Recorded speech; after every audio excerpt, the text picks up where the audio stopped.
found this very interesting. It's a steam valve. It didn't come from here. It landed on the wreck after the stern had settled. Who ever thought that the real story of the Titanic was never told?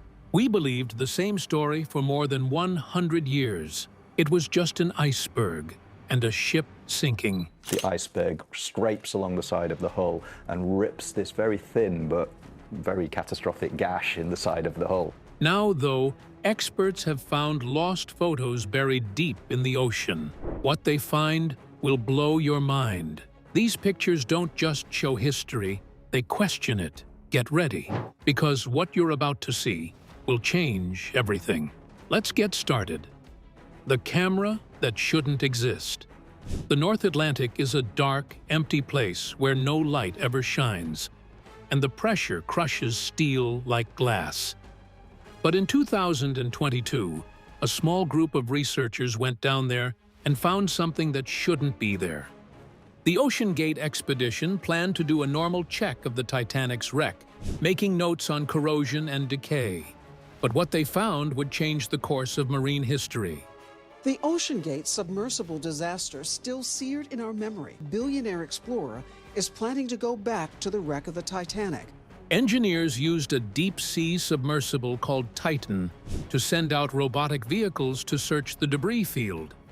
The vehicle's floodlights lit up broken beams and decks that had fallen. One of them, ROV-3, which was being driven by Marcus Wells, was drifting across the silt when its camera got a faint glimpse of a shapely, flat object buried halfway in the mud. With more light, the shape became clear. It was a small box wrapped in leather, with the sides still whole and the lens socket clearly visible. It wasn't just junk. It was a camera. A piece of a world that no longer exists. The control room was quiet for a moment. It was impossible for a camera to last 110 years on the bottom, but the readouts showed that it did. Wells carefully moved the ROV around, and he put the object in a clear pressure tank to keep it from breaking. The feed zoomed in and showed weak letters on the corroded case. BG. Within minutes, historian Dr. Harriet Jiao was able to match those letters to a man on the Titanic's first-class list. Benjamin Guggenheim, the famous American businessman who changed into his evening clothes as the ship sank and said he would go down like a gentleman. It was like shaking hands with someone from another time. Benjamin Guggenheim was born into a wealthy mining family in Philadelphia in 1865. He was 47 years old when Titanic sank. Scientists were shocked not only by the find, but also by how it had been kept safe. As the ship broke apart, the camera must have fallen into a pocket of soft sediment. It was immediately covered by silt that stopped the salt water from doing its damage. The Atlantic's cold temperature stopped the deterioration process, and the leather case, which had been treated with tannic acid more than 100 years ago, kept germs away. Even though the Pocket Brownie's rubber gaskets were never meant to go that deep, they had locked tight enough to keep the film chamber dry. The film's gelatin layer had hardened into a mineral-like shell under a lot of pressure, covering the silver halide crystals that used to catch light. Each crystal was now a tiny time capsule that held a fossil of a moment that had been lost. Along with the ocean, the sky turned dark. Titanic's lookouts at the calm ocean, and then they notice a dark object coming out of the haze in front of them. It became clear to the team that this wasn't just a souvenir. It was a witness. There could be the last photos ever taken on the Titanic in that sealed roll. These photos could either prove or disprove everything scholars thought they knew. The find caused a lot of excitement and discussion around the world. It makes sense that the Atlantic should have wiped out all traces of film a long time ago. Cameras weren't meant to live down there, but logic had just been beaten. The camera stayed in its containment vault for weeks without being used while experts talked about what to do next. If you opened it, you might damage the film, but if you left it closed, the truth would stay locked up forever. Then they had a bold thought. What if they could see through the case without opening it? What if current technology could piece together the pictures molecule by molecule, turning light that can't be seen into history that can be seen?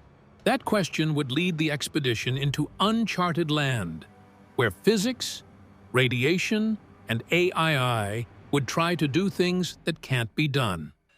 Because it was already a miracle that they found the camera. But what was inside would make everyone doubt the story of the Titanic to its very core. One of the most famous shipwrecks of all time. But there's one version of Titanic we have never seen until this morning. How AI decoded the impossible. The camera had been sleeping for more than 100 years in a lab that was shut off from the rest of the world hundreds of miles away. It was now resting inside a glass containment dome. Dr. Maya Tanaka's image team stood around it. They were made up of physicists, chemists, and data scientists who had been put together to do something impossible. Read a roll of film without moving it. No one had tried anything like it before. The gelatin layer could break if the temperature or pressure changed even slightly. This would be the last visible sign of the Titanic for all time.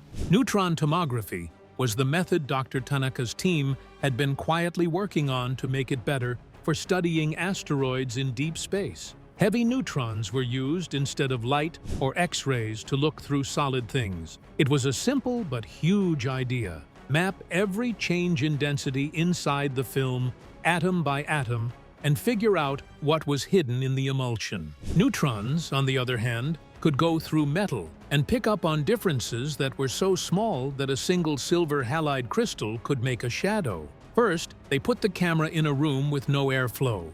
Vibrations from the city above were stopped by magnetic stabilizers. The first neutron pulse went through the casing and bounced off the data points that made a rough 3D picture of the film roll.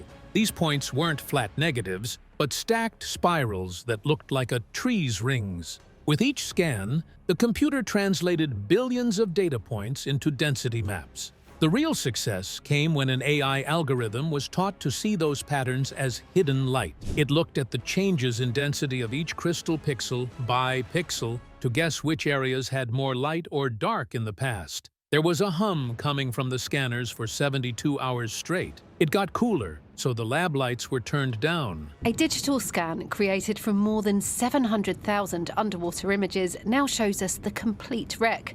It started to show objects on the screen, but they weren't clear. Instead, they were ghostly outlines in gray. The team watched as the pieces slowly came together to form a scene they could recognize. People standing at the bow of the Titanic and looking out at the scattered ice floes that were shining in the afternoon sun. The chemical code had a timestamp that read 4:30 p.m. on April 14th. They had seen the warning sign on the iceberg hours before the crash. At 8:15 p.m., another picture showed up. The first-class eating saloon. Tables sparkled under the lights. In white gloves, waiters moved from one person to the next. John Jacob Astor IV sat in one corner, and his laughter seemed to have stopped time. The picture showed peace and quiet, a moment of luxury before fear took over the ship. After that, the frame stopped everyone in their tracks. The computer sharpened a huge black shape against a white sky. It was the iceberg,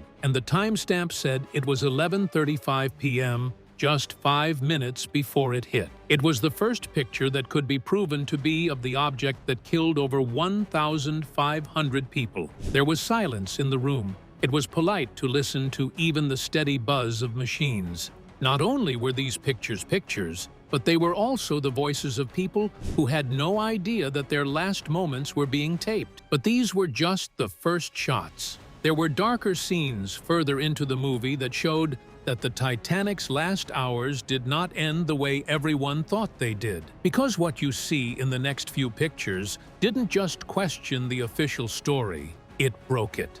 The photographs that broke history.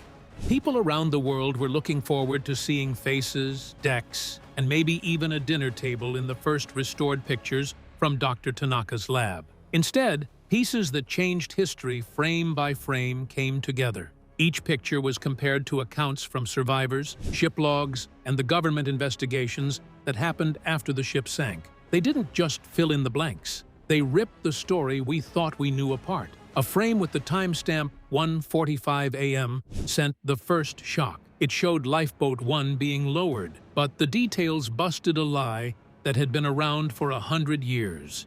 At the edge, Officer Murdoch could be seen helping a few guys get on while there were still empty seats. Textbooks have said for decades that Murdoch's side of the ship had a strict women and children first policy. This picture showed that it wasn't true. Some boats had left only half full as fear spread unevenly across the decks. Blame and redemption were changed in a different setting. Bruce Ismay, the head of White Star Line, was seen leaning forward to help a child get into a boat. He has been accused of being cowardly for a long time. He had a tense but deliberate look on his face. He wasn't running away, he was helping.